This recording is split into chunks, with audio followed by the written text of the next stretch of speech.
Captain Jake Morrison stood on the bridge of the UES Defiance, watching the stars through the main view screen. His ship had been traveling for 3 months to reach the Kepler 442 system. The United Earth Space Command had sent them here to make first contact with the Zilani people. Scientists on Earth had been receiving radio signals from this system for years. The signals showed that the Zilani were a peaceful species who loved art and music. Jake was excited about this mission. He had dreamed of meeting aliens since he was a boy. Now he was 42 years old and finally getting his chance. His crew shared his excitement. They had spent weeks learning basic Zilani words and customs. Dr. Lisa Kane, their science officer, had studied every piece of information about Zilani culture.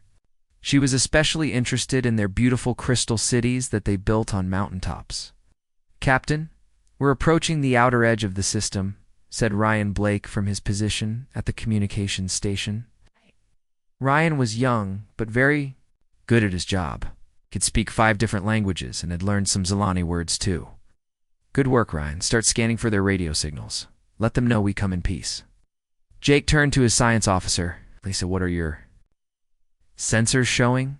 Dr. Lisa Kane frowned at her console. Something was wrong. "Jake, I'm not picking up any radio signals. The system is completely quiet." She checked her equipment again. "That's strange. We should be hearing their music broadcasts by now." Jake felt worry growing in his stomach. Maybe their technology is different than we thought. Let's take us closer to the first planet. The Defiance moved deeper into the system. As they got closer to the planets, the crew became more and more worried. They should have seen lights from cities on the night sides of the planets. They should have detected ships moving between worlds. Instead, there was nothing but silence and darkness. Captain Lisa said in a quiet voice, "I'm scanning the 3rd planet now. This should be their main world." She paused and checked her readings again. "Sir, there are no life signs, no radio signals, no heat signatures from cities. Nothing." Jake felt cold. "What do you mean nothing?" "I mean the planet is dead, sir. Completely dead." The bridge became very quiet. Everyone stared at the view screen as the 3rd planet came into view. It should have been blue and green like Earth. Instead, it was brown and gray. The surface looked burned and cracked. Where there should have been oceans, there were empty basins filled only with dust. Ryan's voice was shaky. "Captain, I'm detecting some very weak signals. They're old recordings, maybe 50 years old. They're emergency broadcasts." "Put them on speaker," Jake ordered. The bridge filled with static and strange alien voices. Even though the words were in the Zilani language, the fear in the voices was clear to everyone. Lisa quickly ran the sounds through her translation computer. They're saying goodbye," Lisa whispered. "This is their final broadcast. They're saying that the sky ships have come, the destroyers from the dark void. They're asking anyone who hears this message to remember them." The recording continued with crying voices and sounds of explosions. In the background, then it cut to silence. Jake stared at the dead planet on his screen. How many Zilani lived on that world? "According to our estimates, about 2 billion, Lisa answered. "And now they're all gone." Jake's hands formed fists. "What kind of weapons could do this to an entire planet?" Lisa worked at her station, scanning the surface with deep sensors. "The damage is incredible. The entire surface has been burned. With some kind of energy weapon, every city has been destroyed. Every forest has been turned to ash.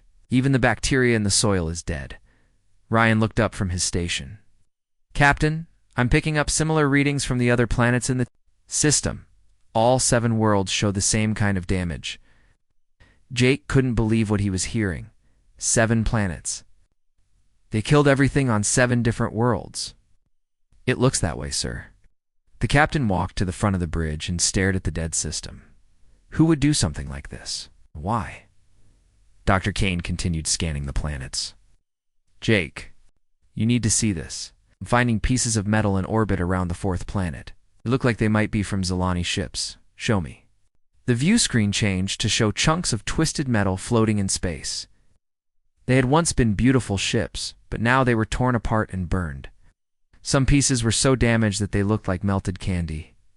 "How many ships?" Jake asked. "Hard To tell from the wreckage, but I'd guess maybe 1,000. Looks like the entire Zilani fleet tried to make a stand here.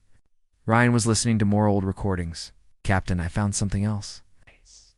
This is from a Zilani commander during the battle. He played the translation. The alien voice spoke with desperate courage. This is Fleet Commander Zeltum to all Zilani. Forces. The enemy ships are too powerful. Our weapons cannot hurt them. They show no mercy to civilians. They are destroying everything, even our children. If anyone receives this message, know that we fought to the end. Tell the galaxy that the Vorthans must be stopped before they kill us all.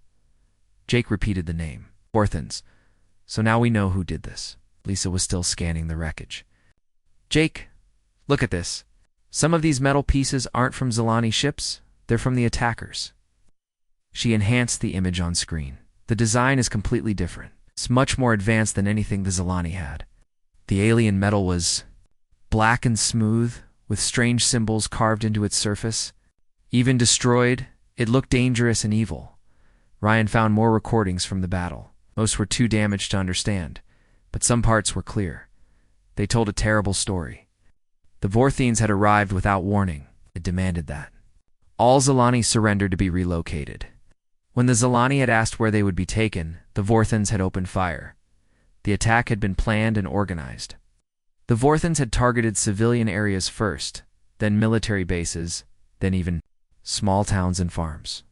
They had not wanted to conquer the Zilani. They wanted to kill every single one of them.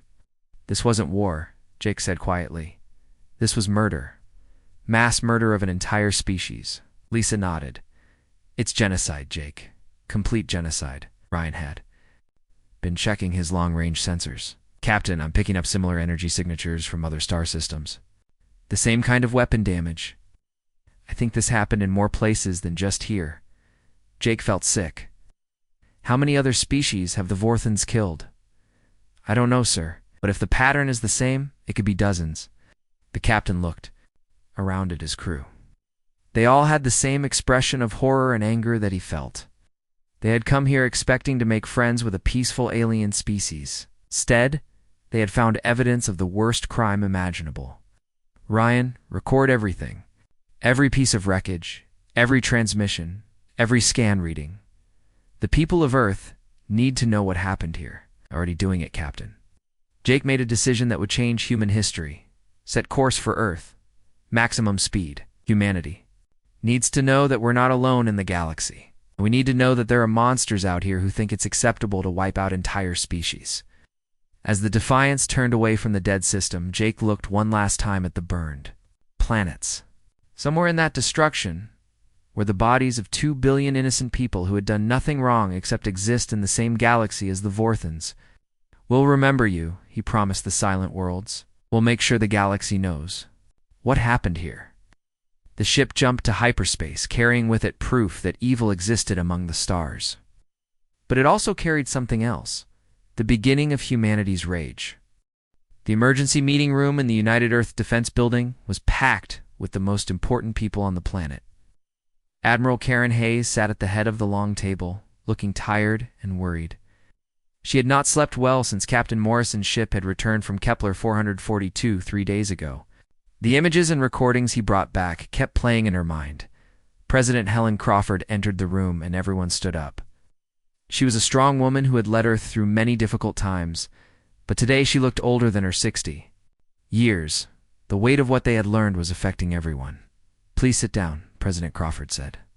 We all know why we're here. Captain Morrison has given us proof that we are not alone in the galaxy. But he has also shown us that there are creatures out there who believe murder is acceptable. She pressed a button, and the wall screen came to life. It showed the burned planets of the Kepler 442 system. Several people in the room made quiet sounds of shock and anger.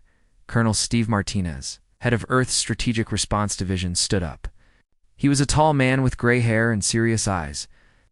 He had spent his whole life studying war and preparing for threats to Earth. Ladies and gentlemen, what you see here is not an isolated incident, Steve began. Since Captain Morrison returned, we have sent scout ships to 12 other star systems that had been sending radio signals to Earth. What we found was the same story repeated over and over again. The screen changed to show more dead worlds, planet after planet of burned cities and empty oceans. Each image was more horrible than the last. Vorthons have been doing this for at least 100 years, Steve continued. We have found evidence of 43 different species that have been completely wiped out.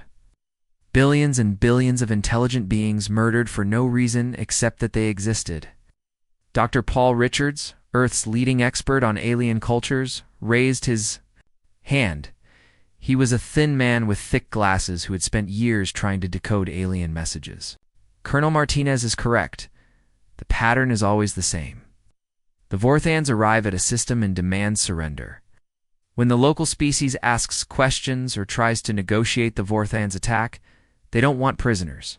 They don't want slaves. They want everyone dead. General Alex Turner, commander of Earth's Space Forces, slammed his fist on the table. This is not war. This is extermination. Vorthons are nothing but killers who enjoy murder. President Crawford nodded. General Turner is right. But we need to understand what we're dealing with.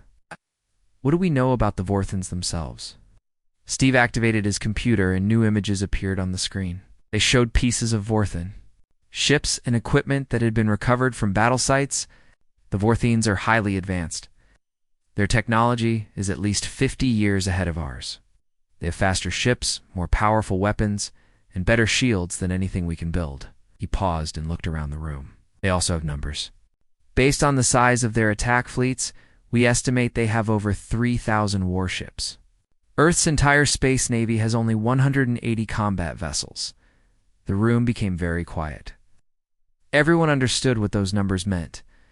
If the Vorthons decided to attack Earth, humanity would be badly outnumbered. Admiral Hayes spoke for the first time. There's something else. We intercepted some Vorthon communications during their attack on the Keth system 6 months ago. Dr. Richards was able to translate part of their language. Dr. Richards stood up and cleared his throat. The Vorthons don't see other species as equals. They believe they are the only truly intelligent life in the galaxy. To them, all other species are like animals or insects. They think killing us is no different than killing rats. Senator Bob Wilson, chairman of the Defense Committee, shook his head. That's insane. How can any thinking being believe such things? Because it makes killing easier, answered Dr. Richards. If you convince yourself that your victims aren't really people, then you don't feel guilty about murdering them. President Crawford walked to the front of the room. This brings us to the big question. What should humanity do with this information? The room erupted in discussion. Some people thought Earth should hide and hope the Vorthons never found them. Others wanted to try to make contact and negotiate. A few suggested that humanity should warn other species about the Vorthon threat. Colonel Martinez stood up to speak. Over the noise, I understand everyone's concerns, but we need to face reality. Vorthons have been expanding their territory for a century. Eventually, they will reach our part of the galaxy. When they do, they will try to kill every human. Being alive, but we can't fight them, argued Senator Wilson. You said yourself they outnumber us 15-1. That's true if we fight them the way other species did, Steve replied. But humans are different. We don't give up easily, and we're very good at finding new ways to fight. General Turner nodded. The colonel is right. I've studied the battles. Between the Vorthons and their victims, every species they attacked tried to negotiate first. They wasted time talking instead of preparing for war. By the time they realized the Vorthons couldn't be reasoned with, it was too late. Dr. Paul Richards had been studying his notes. There's something else to consider. The Vorthons have become overconfident. They've been winning so icily for so long that they don't expect real resistance. That could be a weakness we can use. Admiral Hayes looked at the images of dead worlds still showing on the screen. I keep thinking about those final messages. From the Zilani, they weren't just saying goodbye to their families. They were warning the galaxy. They were begging someone, anyone, to stop the Vorthons before more people died. President Crawford sat down heavily in her chair. Wow. So our choices are to hide and hope we're never found, or to stand up and fight against impossible odds? There's a third choice, said General Turner. We could run. Pack up our entire civilization and try to find somewhere safe in a distant part of the galaxy. The room fell silent as everyone considered this option. Finally, a young woman at the back of the table spoke up. Lieutenant Nina Foster was the youngest person in the room, but she was also one of the smartest military minds on Earth. "With respect, sir, running won't work," Nina said. "The Vorthons have been expanding for 100 years. Eventually they'll control the entire galaxy. There won't be anywhere left to hide." She stood up and walked to the front of the room. "Besides, even if we could find a safe place, what about all the other species out there? The ones who haven't been discovered yet? Do we just let them die because we were too scared to fight?" President Crawford looked at the young officer with interest. "What are you suggesting, Lieutenant?" "I'm suggesting that someone needs to stand up to these killers. Every species that has faced the Vorthons has been alone. They had no allies, no help, no one to stand with them.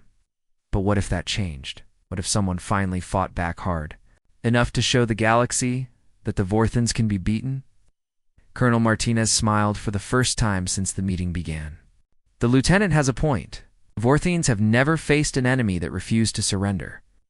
They've never fought someone who is willing to use any tactic necessary to win." Admiral Hayes was nodding slowly. Human military history is full of examples of smaller forces defeating larger ones through superior tactics and determination. "But this isn't just about tactics," President Crawford said. "If we choose to fight, we'll be risking the survival of our entire species. If we lose, every human being will die." General Turner's voice was firm. "Madam President, every human being will die anyway if we do nothing. The Vorthons will find us eventually. The only question is whether we die on our knees begging for mercy or standing up and fighting for what's right." Dr. Richards cleared his throat. "There's one more thing to consider.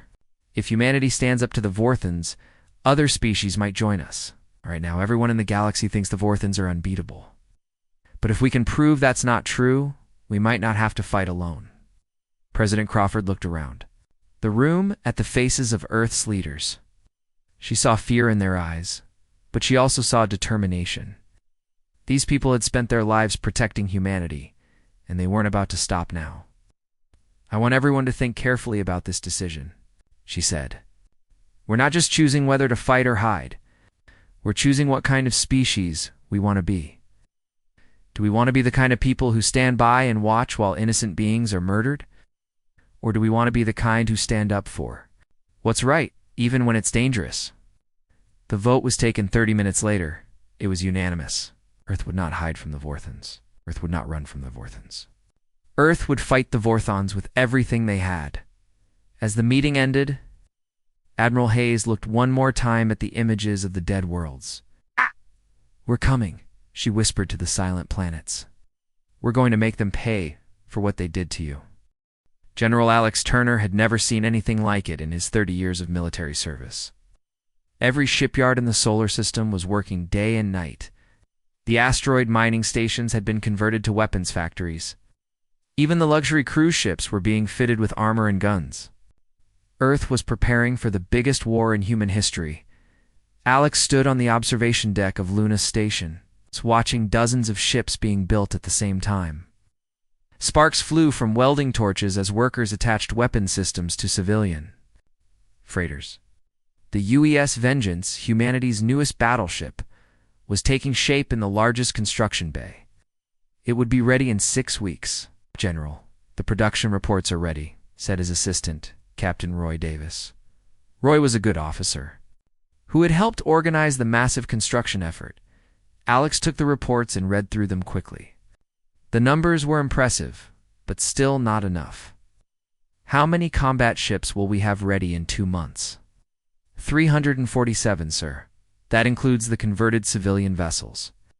Alex nodded. It was better than the 180 they had started with, but still far less than the 3,000 ships the Vorthons possessed. Quantity alone would not win this war. They needed something else. "What about the new weapon systems? How is Tony Clark's team doing?" "Well, sir, they've made some breakthroughs that could change everything." Alex smiled. Tony Clark was the best weapons engineer on Earth. If anyone could give humanity an edge against superior numbers, it was him. They walked through the corridors of Luna Station toward the research labs. Everywhere Alex looked, he saw people working. With desperate energy, everyone understood that failure meant the death of every human being alive. Tony, Lark's laboratory looked like a madman's workshop. Half-built weapons covered every table. Computer screens showed complex diagrams and test results. Tony himself was a thin man with wild hair who had not slept properly in weeks. General Turner, perfect timing, Tony said without looking up from his work. I want to show you something that will make the Vorthons very unhappy. He led Alex to a testing chamber where a strange-looking torpedo sat on a rack. It was smaller than normal torpedoes, but covered with unusual technology. This is a quantum disruption torpedo, Tony explained.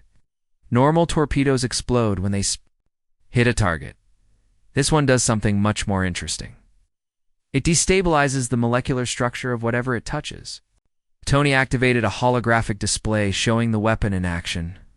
When this hits a Vorthon ship, it doesn't just make a hole. It makes the entire section of the ship fall apart at the atomic level. Their armor becomes useless. Alex stared at the weapon. How many can you make? We're producing 50 per day now. By the time our fleet is ready, we'll have over 3,000 of them. They moved to another section of the lab where a young woman was working on shield technology. Lieutenant Commander Nina Foster had been promoted after her speech at the War Council. Now she was leading the tactical development team. Nina, show the general what you've been working on, Tony said. Nina activated a test shield generator. A blue energy field appeared in the air in front of them. This is an adaptive shield system. Most shields work by absorbing or deflecting energy. This one learns from each attack and becomes stronger. She fired a laser at the shield. The first shot made the blue field flicker slightly. The second shot barely affected it at all. The third shot was completely absorbed. The shield remembers the frequency and power of each weapon that hits it, Nina explained. After a few shots, it becomes almost impossible to damage. The Vorthines have never seen anything like this. Alex was impressed. How long does the adaptation last? Permanently, sir? Once a shield has learned to stop a particular weapon, it will always be able to stop that weapon. They continued through the lab, seeing more new technologies. There were AI-assisted targeting computers that could predict where enemy ships would move. There were stealth systems that made human ships nearly invisible. There were communication jammers that could disrupt entire enemy fleets. Tony, this is all amazing work, Alex said. But will it be enough? We're still badly outnumbered. Tony's expression became serious. General, I've been thinking about that. The Vorthons have more ships, but they fight the same way every time. They rely on their superior numbers and technology to win quickly. They've never had to adapt or change their tactics. And humans are very good at adaptation. We learn from every mistake and find new ways to fight. If we can survive their first attack, we can probably find ways to beat them. Alex left the laboratory feeling more hopeful than he had in weeks. The new weapons were impressive, but the real advantage was human creativity and determination. His next stop was the training facilities on Mars. Colonel Steve Martinez was there, working with the crews who would fly the new ships. Steve had developed completely new fighting tactics designed specifically to counter Vorthon strategies. Steve, how are the pilots doing? Alex asked. Better than I expected, Steve replied. We're teaching them to think differently about space combat. Instead of fighting in formations like a traditional navy, we're training them to fight like wolves. He showed Alex a simulation of the new tactics. Human ships moved in small groups, attacking from different directions at the same time. Hit hard and fast, then disappeared before the enemy could respond. The key is unpredictability, Steve explained. The Vorthons are used to enemies who fight by rules. We're teaching our people to break every rule if it means winning. Alex watched the simulation with growing excitement. The human ships looked like they were dancing around the larger Vorthon vessels, striking where the enemy was weakest, and avoiding their strongest weapons. What about losses? These tactics look dangerous. They are dangerous, Steve admitted. But fighting the Vorthons in a traditional battle would be suicide. This way, we have a chance. They were interrupted by an urgent message from Earth. Claire Davis, one of Earth's best intelligence officers, had returned from a dangerous mission in Vorthen space. She had important information about enemy fleet positions. Alex and Steve rushed back to Earth for the briefing. Claire looked tired and stressed, but her eyes were bright with excitement. I spent 3 months observing Vorthen military bases, she began. What I learned could win us this war. She activated a star map showing Vorthon territory. Red dots marked major fleet concentrations and important worlds. The Vorthens are incredibly overconfident, Claire continued. They've been winning so easily for so long that they've become lazy. Most of their fleet is spread out across the galaxy, hunting for new species to kill. Their home system has only about 200 ships defending it. Alex stared at the map. 200 ships. Still more than we can handle. Not if we catch them by surprise, Claire said with a smile. The Vorthens don't believe anyone would be stupid enough to attack their home system. They're not. Expecting it, Steve was already thinking about tactics. Surprise attack on their capital would send a message to the entire galaxy. It would show that the Vorthens can be beaten. There's more, Claire added. I found out something important about Vorthon psychology. They're not just murderers. They're cowards. They only attack species that can't fight back effectively. They've never faced an enemy that was willing to take heavy losses to achieve victory. Alex understood what she was saying. You think they'll panic if we hit them hard enough? I think they'll break completely. The Vorthens have built their entire society around the belief that they're unbeatable. If we can prove that's not true, their whole empire might collapse. The 3 officers spent the next several hours planning. The attack, it would be incredibly dangerous. The human fleet would have to travel deep into enemy territory and fight against superior numbers. But if it worked, it could end the war before it really began. Captain Jake Morrison arrived that evening for the final planning meeting. His ship, the Defiance, had been chosen to lead the attack fleet. Jake looked older than he had 3 months ago. The images of the dead Zilani worlds had aged him. Jake, are you ready for this? Alex asked. Jake's voice was steady and determined. General, I've seen what the Vorthens do to innocent people. I've heard the final screams of entire civilizations. If there's a chance to stop them, I'll take it. Alex looked around the room at Earth's best military minds. They were outnumbered, outgunned, and facing an enemy that had never been defeated. But they had something the Vorthens didn't have, the absolute refusal to accept genocide as normal. Ladies and gentlemen, Alex said, we're going to do something that every species in the galaxy thinks is impossible. We're going to make the Vorthens pay for their crimes. The fleet would launch in 4 weeks. 347 human ships against the most powerful empire in the galaxy. It should have been hopeless, but as Alex watched his officers planning the attack, he felt something he hadn't expected. He felt confident. Humans had always been at their best when facing impossible odds. This would be no different.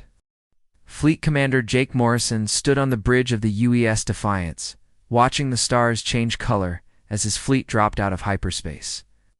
347 human ships appeared at the edge of the Vorthen home system like ghosts. Materializing from the darkness, the largest military operation in human history had begun. All ships report ready, Commander said Communications Officer Ryan Blake. His voice was steady, but Jake could see the tension in his eyes. Every person in the fleet knew they might not survive the next few hours. Jake looked at the tactical display showing the inner system. The planet Vorthok Prime glowed blue-green in the distance, surrounded by orbital stations and defense platforms. Even from here, he could see the shapes of Vorthon warships patrolling near their homeworld. Ryan opened a channel to all frequencies. I want every species in the galaxy to hear this message. Ryan's fingers moved quickly over his controls. Channel open, sir. Broadcasting on all known communication frequencies. Jake stepped forward and began to speak. His words would be recorded and remembered for generations. This is Fleet Commander Jake Morrison of the United Earth Space Command, speaking for all humanity. For over 100 years, the Vorthen Empire has murdered innocent species across this galaxy. They have committed genocide against 43 different civilizations. Today, that ends. He paused and looked at the distant Vorthen ships. Do not come here to conquer. We do not come here to negotiate. We come here to deliver justice for the billions of innocent beings the Vorthons have murdered. To every species listening to this broadcast, know that humanity will never accept genocide as normal. The age of unopposed slaughter is over. Jake nodded to Ryan, who closed the channel. The message was now spreading across the galaxy at light speed. Every radio telescope and communication array would pick it up. The entire galaxy would know that someone had finally stood up to the Vorthons. Commander called out Lieutenant Sarah Murphy from her position at the sensor station. Vorthon ships are moving to intercept us. I count 215 vessels approaching from the inner system.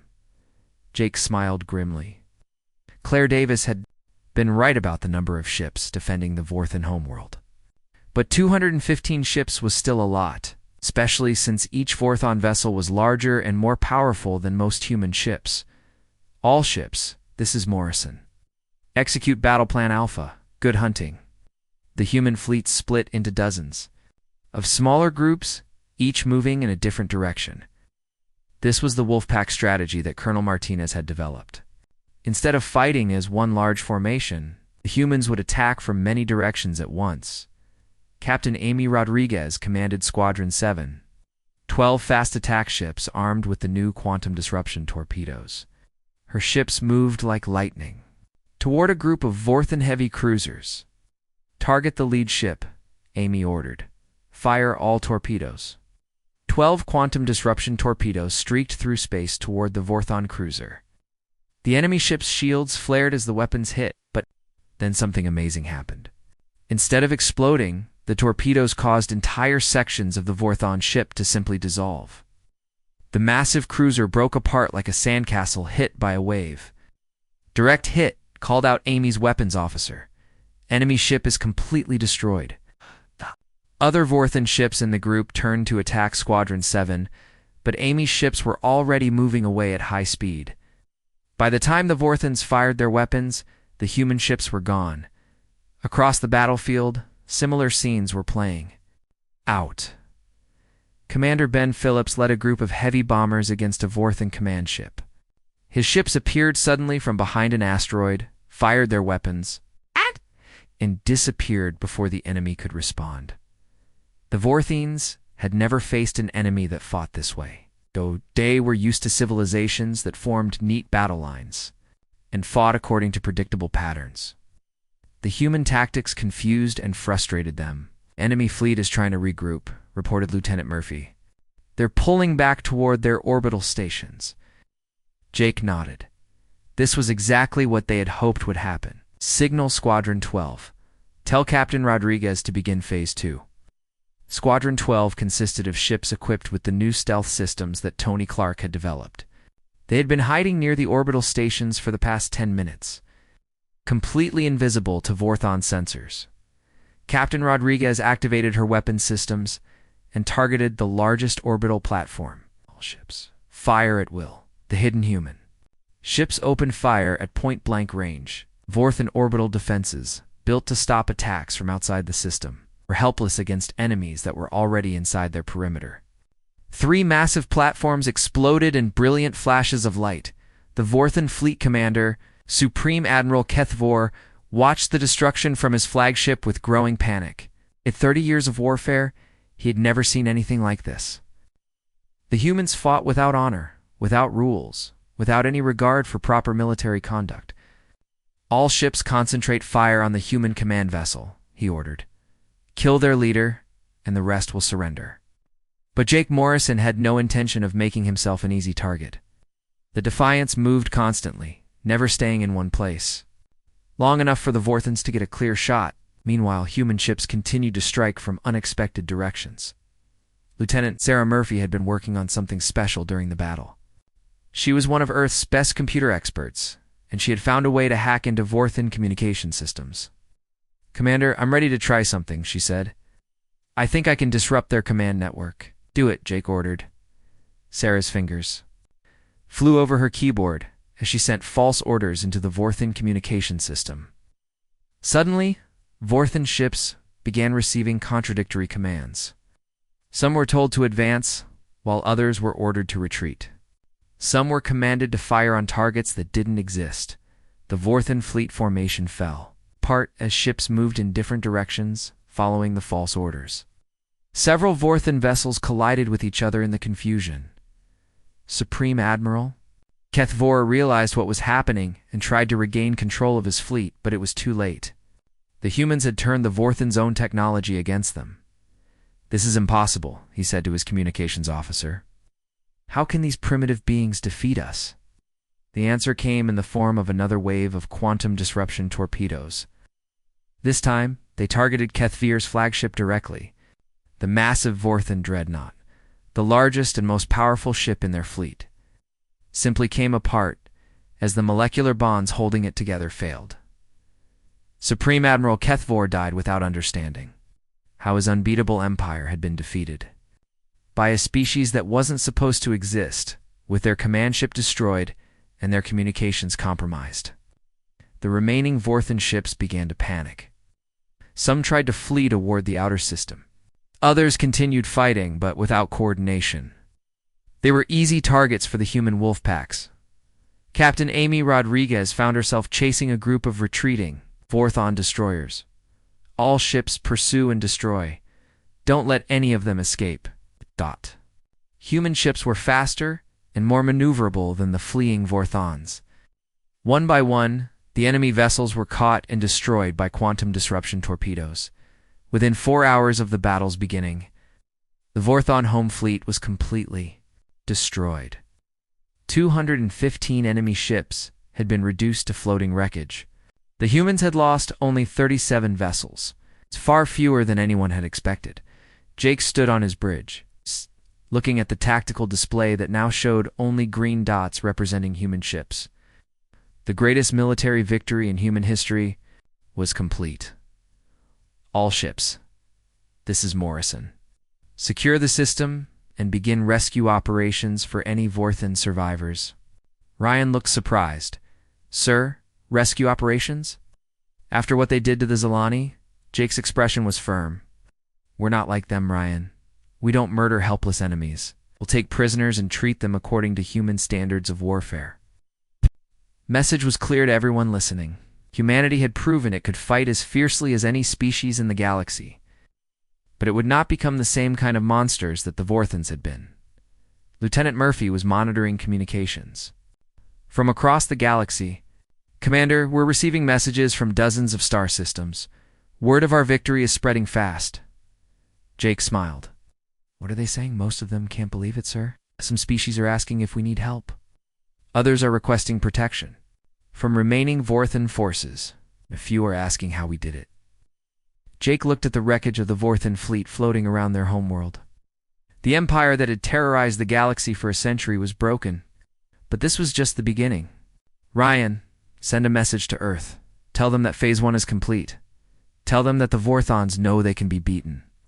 As the message traveled toward Earth, Jake began planning the next phase of the war. There were still thousands of Vorthon. Ships scattered across the galaxy, but they would be isolated and confused without their central command. It would take time to hunt them all down, but the hardest part was over. The galaxy would never be the same. For the first time in over 100 years, the species of the galaxy had hope. The killers could be stopped. The genocide could be ended.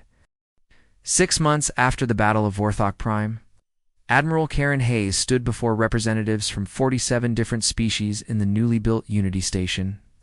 The massive space station orbited Earth and served as the headquarters for the Galactic Defense Alliance. She looked out at the diverse group of beings who had come together for one purpose: to make sure genocide never happened again. The meeting hall was filled with creatures of all shapes and sizes. The tall, bird-like Kethans sat next to the small, furry Zelm.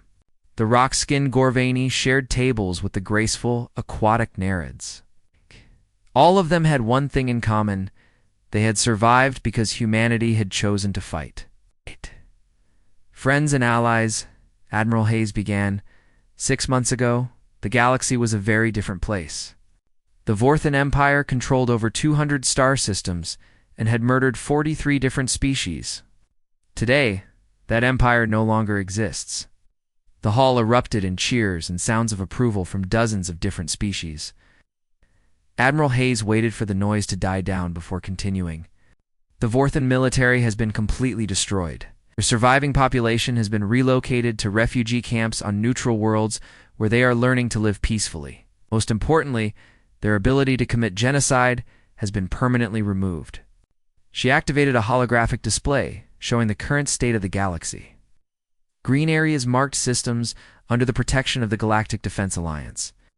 Red areas showed regions where Vorthon remnants were still being hunted down.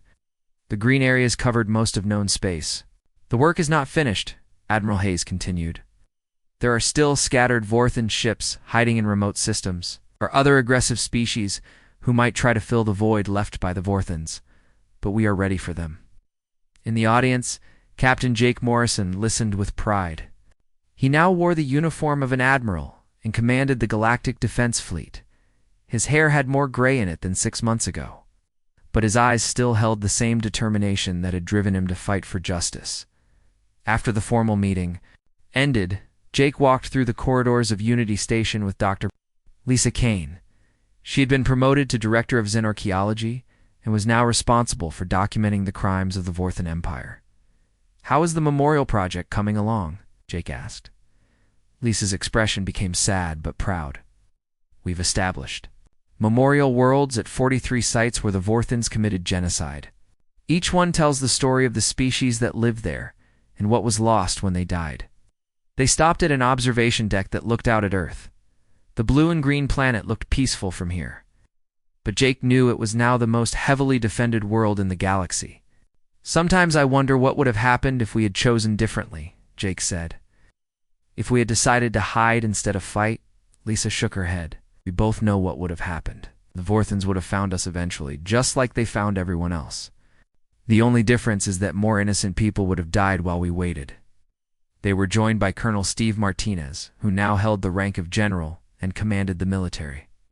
Training programs for the Galactic Defense Alliance. He looked tired but satisfied. "The new recruits are doing well," Steve reported. "We have volunteers from 30 different species learning human military tactics. It turns out that our wolfpack strategies work just as well for bird people as they do for humans." Jake smiled. "Any problems with the different species working together? Some communication issues at first, but nothing serious. The universal translators Tony Clark designed have solved most of the language problems. It's amazing how quickly species learn to cooperate when they all hate genocide." Tony Clark himself appeared around the corner, carrying a tablet full of technical specifications. He had been promoted to Chief Technology Officer for the entire Alliance and was working on new defensive systems. "Jake, I wanted to show you the latest sensor network reports," Tony said. "We now have early warning systems in over 300 star systems. If anyone tries to start another campaign of genocide, we'll know about it immediately." The sensor network was one of Tony's greatest achievements. Automated monitoring stations watched for signs of species-level violence and could alert the defense fleet within hours. Never again would an entire civilization be wiped out while the galaxy remained unaware. "What about the new ship designs?" Jake asked. Tony's eyes lit up. "The Mark 7 destroyers are incredible. They're 50% faster than anything the Vorthans ever built, and they're equipped with the latest adaptive shields. A single Mark 7 can take on 3 Vorthan-style ships and win." They continued walking until they reached the Intelligence Center, where Claire Davis was working. She had been promoted to Director of Galactic Intelligence and was responsible for tracking down the remaining Vorthan holdouts. "Claire, what's the current status of cleanup operations?" Jake asked. Claire looked up from her screens, which showed star maps marked with various symbols. "We've eliminated 96% of remaining Vorthan military assets. Last few groups are hiding in the Outer Rim territories, but they're not much of a threat anymore." She pointed to a red dot on the far edge of the galaxy. "This group has about 20 ships. They've been raiding supply convoys, but they're more like pirates now than an organized military force. Any chance they could rebuild?" Steve asked. "None," Claire replied firmly. "We destroyed all their major shipyards and manufacturing facilities. The survivors don't have the resources to build new warships. They can barely maintain the ones they have." Jake nodded with satisfaction. Scattered Vorthan remnants were a nuisance, but they would never again pose a threat to entire civilizations. A young officer approached their group with a message tablet. Lieutenant Nina Foster had been promoted to colonel and now served as Jake's chief of staff. Her tactical innovations had been adopted by military forces across the galaxy. Admiral Morrison, we're receiving reports from the outer colonies, Nina said. 3 new species have requested membership in the Galactic Defense Alliance. Jake read the report with interest. The Thillerans, the Mexori, and the Velen Collective. What do we know about them? Well. All 3 are peaceful civilizations that were hiding from the Vorthons for decades. Now that they know it's safe, they want to join the Alliance for protection. This was happening more and more often. Species that had been afraid to reveal themselves were now coming out of hiding, eager to join the community of worlds that protected each other. Approve their applications, Jake decided. The more species we have working together, the safer everyone will be. Later that evening, Jake stood alone on the observation deck, looking out at the stars. President Helen Crawford joined him there. She had been re-elected by the largest margin in Earth's history. Her approval ratings remained high across dozens of worlds. Thinking about the future? She asked. Jake nodded. 6 months ago, we were a single species that had just learned about the horrors happening in our galaxy. Now we're leading an alliance of 47 civilizations. It's been quite a change. President Crawford smiled. The galaxy needed someone to stand up for what's right. Just happened to be us. Do you think we made the right choice? Fighting instead of hiding? Jake, we saved billions of lives. We stopped a campaign of genocide that had been going on for over a century. We gave hope to species that had given up hope. Of course, we made the right choice. Jake looked at Earth, where the lights of cities twinkled in the darkness. What happens now? We've won the war, but what do we do with the peace? We protect it, President Crawford replied. We make sure that what happened to the Zilani and the other murdered species never happens again. We teach the galaxy that genocide is not acceptable under any circumstances. A message appeared on Jake's communication device. It was from Dr. Lisa Kane reporting that the memorial at Kepler 442 was now complete. The Zilani would be remembered forever, along with all the other species that had died because no one had been strong enough to stop the killing. There's something else, President Crawford said. The Galactic Council has voted to establish a new law. Any species that commits genocide against another species will face immediate military intervention by the Defense Alliance. It's being called the Morrison Doctrine. Jake was surprised to hear his name attached to such an important policy. I don't need that kind of recognition. It's not about recognition, Jake. It's about making sure everyone in the galaxy understands that humanity's promise is real. Oh, mercy. For those who commit genocide. No safe haven for species killers. No tolerance for the murder of innocents. Yes. As they talked, new ships were arriving at Unity Station. Vessels from dozens of different worlds, all flying the banner of the Galactic Defense Alliance. The fleet that had once numbered only a few hundred. Human ships now included thousands of vessels from across the galaxy. The age of unchallenged genocide was over. In its place was a new era where species worked together to protect each other, where the strong defended the weak instead of destroying them, where humanity had proven that sometimes the right choice was also the hardest choice. Jake thought about the final message from the Zilani that had started this whole war. They had begged someone, anyone, to stop the Vorthons before more people died. Their plea had not gone unanswered.